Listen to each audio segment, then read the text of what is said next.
A retail team I worked with shipped a customer support assistant and the demo was flawless. Then the first bill came in. Every answer cost more and ran slower, though nothing about the model changed. On every call, they resent the model the same 8,000 tokens of instructions and policy and paid full price for every reread. The fix wasn't a bigger budget and it wasn't a smaller model.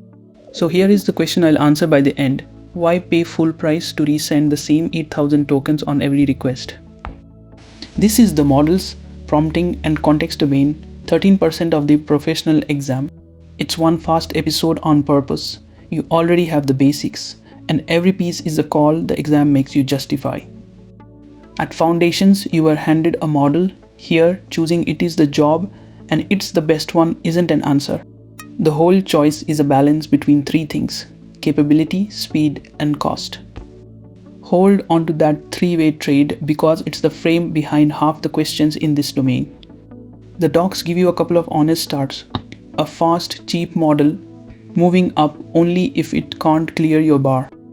Or the most capable one proven on the use case, then optimized down to something cheaper. What decides it either way is your evaluation set, not your gut. One lever people skip. Some models have a setting that trades intelligence for speed and cost, and the docs say tuning it beats switching models. So the trap answer is jump to the biggest model, and the better answer is usually smaller. Let's put that to work. A high volume extraction pipeline runs on the top model. Accuracy is well past target, but cost is hurting. Option A, keep the top model but lower its output limit and temperature to trim a little. Option B, switch to a faster, cheaper model and rerun your evaluation set to confirm it still clears the target. Option C, add a routing layer that sends each request to the cheapest model that can handle it. Option D, keep the top model and add more examples so it's extra confident. The answer is B. You have accuracy to spare and cost hurts, so drop a tier and let the eval prove it passes. Adjust fiddles knobs. C overbuilds a router you don't need yet. And D throws tokens at quality that was never the problem. You've picked the model, now you talk to it, and prompting here is design, not clever wording. Your system prompt is the model's standing orders, the role, rules, and format it follows every request. Treat it as a stable template with slots you fill in, not a paragraph you rewrite each time. Zero shot is just asking with no examples, and few shot shows a handful of worked examples the model copies. Chain of thought lets it reason step by step before it commits. Here's what people get wrong. Chain of thought isn't free, thinking adds latency, so reach for it only when it actually improves the answer.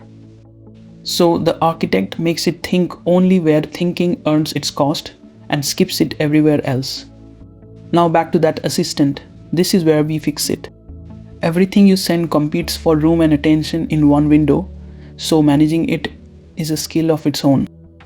Our team's 8,000 tokens sat at the top, identical on every request, reread and rebuild forever. That repeated chunk is exactly what prompt caching is for. The model caches it, and the next request resumes from it instead of reprocessing. A cache read costs a small fraction of a normal read, and it comes back faster too.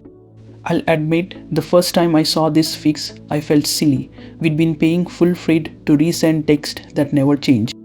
But caching only pays off if you order the prompt right, and that's the exact detail the exam tests. Put everything static first, the instructions, the tools, the policy, then whatever changes, like the user's message, last. So the whole fix was this: same model, same context, static content first, caching on and latency and cost both fall. Let's lock in the prompting side. An extraction assistant returns the right facts, but the output format wobbles from one run to the next on the very same input. Its system prompt describes the format in prose with no examples, and a lead wants to switch to the top model to fix it. Option A. Switch to the most capable model so it follows the format more reliably.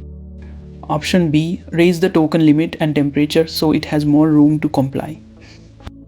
Option C. Add a firmer line to the prompt, insisting the format be exactly consistent every time.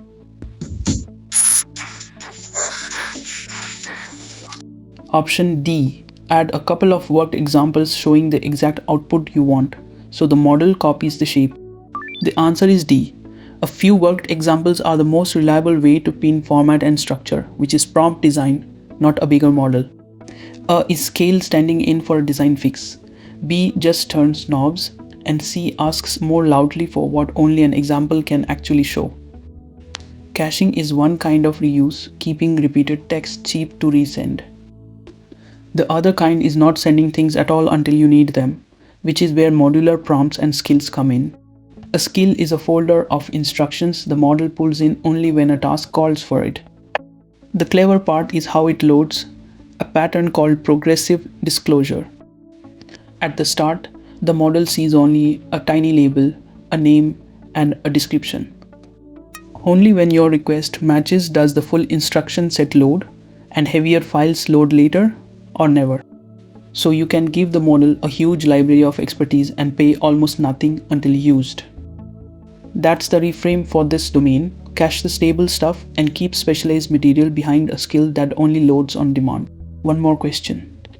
An agent gets worse over a long session, and the team wants the largest context window with every reference doc pasted in upfront. Option A. Load reference material through retrieval or a skill, so only what each step needs enters the window. Option B. Upgrade to the biggest context window and paste every document in at the start. Option C. Raise the effort setting so the model can chew through the fuller context. Option D. Add a line to the system prompt telling the model to ignore anything irrelevant. The answer is A. More context isn't better context, so feed the model only what the step needs and keep the rest one fetch away. B. Treats a bigger window as strategy. C. Turns a dial that doesn't change the window. And D. Writes a rule and hopes. Step back. Not one right answer here was just getting the bigger thing, a bigger model or a bigger window. Each one was a smaller, sharper decision you could measure first and defend later. Foundations asked if you could make it work. This asks if you can make it work well and defend the cost. So back to our team paying full price on 8,000 tokens. Nobody had ordered the prompt, so the identical part could be cached. Static content first, caching on, and the same system got faster and cheaper without losing a thing. That's this domain in one sentence. Choose the model deliberately, then stop prepaying for what never changes. Next, we wired the model to the outside world, the protocols and the security gaps that fail audits,